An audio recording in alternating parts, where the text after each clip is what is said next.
آمن الرسول بما أنزل إليه من ربه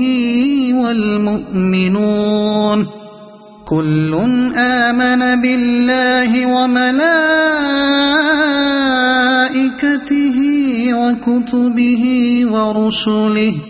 لا نفرق بين أحد من رسله وقالوا سمعنا وأطعنا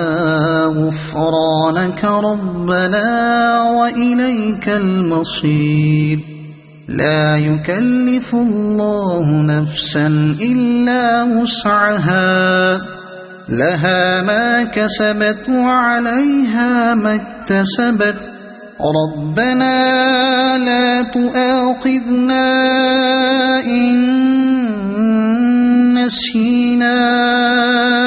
أو أخطأنا ربنا ولا تحمل علينا إصرا كما حملته على الذين من قبلنا ربنا ولا تحملنا ما لا طاقة لنا به واعف عنا واغفر لنا وارحمنا